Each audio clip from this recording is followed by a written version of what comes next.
আজ পয়লা শ্রাবণ। খোকন, আজ তোর জন্মদিন। তুই যখন জন্মেছিলি আমরা তখন যাদবপুরে নতুন গড়ে ওঠা কলোনির টালির ঘরে।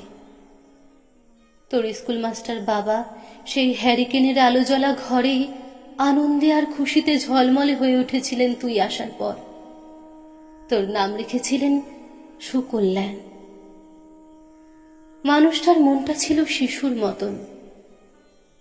অভাবে অনটনে বেঁচে থাকার নানা দুর্বিপাকেও ভেঙে পড়তেন না কখনো। সকলের ভালো চাইতেন মন থেকে। বলতেন, দেখো, একদিন এই দেশের মানুষ ঠিক খুঁজে পাবে মুক্তির পথ। শোষণ থেকে মুক্তি, দারিদ্র থেকে মুক্তি, অশিক্ষা থেকে মুক্তি। আজ পয়লা শ্রাবণ। খোকন, আজ তোর জন্মদিন। ছোটবেলায় তোর মনে আছে আমাদের ভাঙা মেঝেতে বাক্স থেকে বার করা মেজমাসির হাতের তৈরি আসনটা পেতে দিতাম। সামনে রাখতাম ঠাকুরের আসনের প্রদীপখানা। তুই বসতিস বাবু হয়ে চুপটি করে। তোকে আমরা একে একে ধান দুব্বো মাথায় দিয়ে আশীর্বাদ করতাম। বাবা বলতেন, বড় হও, মানুষ হও। তোর বাবার সেই বন্ধু ঘোষ কাকা, তিনি বলতেন, বেঁচে পড়তে থাকো।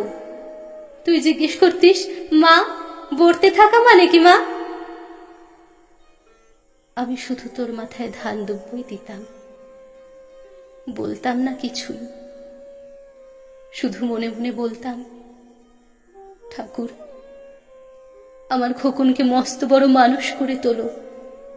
আমার খোকন যেন সত্যি মানুষ হয়, ওর যেন কখনো কোনো বিপদ না হয় ঠাকুর। অভাবের সংসারে ওই একটা দিন পয়লা শ্রাবণ কষ্টের পয়সায় একটু বাড়তি দুধ নিতাম, পায়েস রান্না করে দিতাম তোকে। তুই খুব ভালোবাসতিস পায়েস খেতে।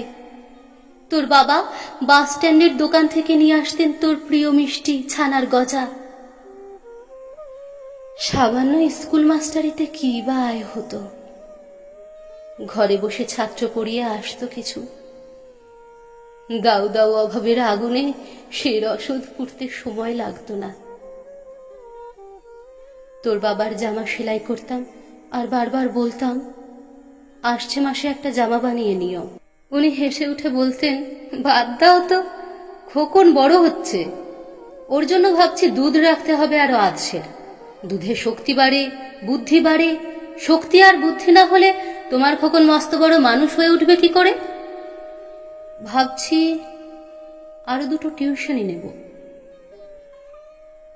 ছাত্র পড়িয়ে পড়িয়ে মানুষটা দিনের শেষে ক্লান্ত হয়ে যেতেন। বারান্দার ধার ঘেঁষে যখন রাতের অন্ধকারে জোনাকির ব্যস্ততা, আর ঘরে তোর পরামুখস্থ করার একটানা সুর আমাদের কলোনির ভাঙাচোরা বাড়িটাকে জীবন্ত করে রাখত।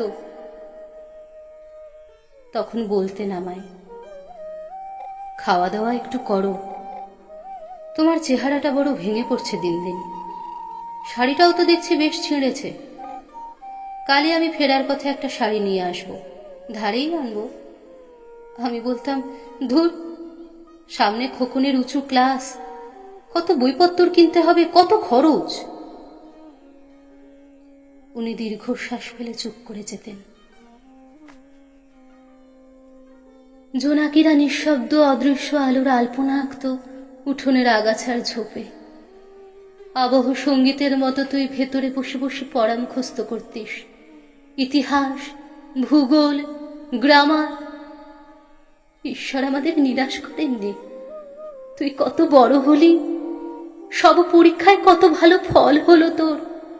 বাবা বললেন, আরো পড়ো, উচ্চ শিক্ষাই উচ্চ সম্মানের একমাত্র পথ। তুই আরো পড়লি, তারপর তোর চাকরি হলো কত বড় অফিসে। মনে আছে খোকা, প্রথম মাসের মাইনে হাতে পেয়ে তুই কত কি কিনে এনেছিলি। তখন তো আমরা উঠে এসেছি শ্যামবাজারে, 2 কামরার বেশ সাজানো গোছানো বড় ফ্ল্যাট তোর অফিস থেকেই তো দিয়েছিল। সেই বাড়ি, সেই ঘর, সেই ব্যালকনি, কত স্মৃতি, কত ছবি।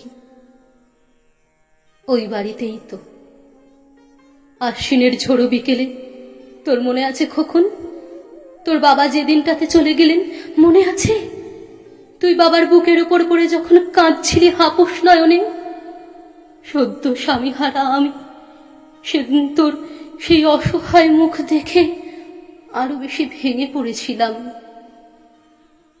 তোকে বুকে টেনে নিয়েছিলাম ছোটবেলার মতো, বলেছিলাম, কাঁদিস না খোকা, আমি তো আছি।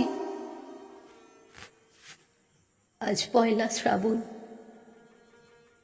কলকাতা থেকে অনেক দূরে মফস্বলের এই বৃদ্ধাশ্রমে আমি একেবারে একা খোকন। তোকে বড় দেখতে ইচ্ছে করছে রে,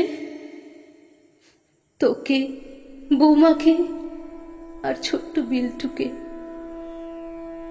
তোরা এখন কত দূরে, সল্ট লেকের মার্বেল বসানো ঝকঝকে বাড়িতে। আজ তোর জন্মদিনের নিশ্চয়ই খুব বড় পার্টি হচ্ছে, তাই না রে খোকন? লোকজন, হইচই, খাওয়া দাওয়া, খুব ভালো, খুব ভালো। খোকন, আজ পয়লা শ্রাবণ। আমার বড় মনে পড়ছে যাদবপুরের ভাঙা ঘরে রাত্রে তুই আমার পাশে শুয়ে মাঝে মধ্যে হঠাৎ খুব ভয় পেয়ে জড়িয়ে ধরতিস আমাকে। আমি বলতাম, ভয় কি রে, আমি তো আছি। মা তো আছে খোকনের, যার মা থাকে তাকে কি ভূতে ধরে? তুই নিশ্চিন্ত হয়ে ঘুমিয়ে পড়তিস আমার বুক জুড়ে। তোর আধুনিক সংসারে এই বুড়িটার একটু ঠাঁই হলো না রে। প্রতিমাও তো মা, ওরও তো আছে আমার খোকনেরই মতো কোলা আলো করা এক চাঁদের টুকরো। কিন্তু সময়ের কি আশ্চর্য পরিবর্তন। খোকন, তুই বোধহয় আর এখন পায়েস খাস না, তাই না রে?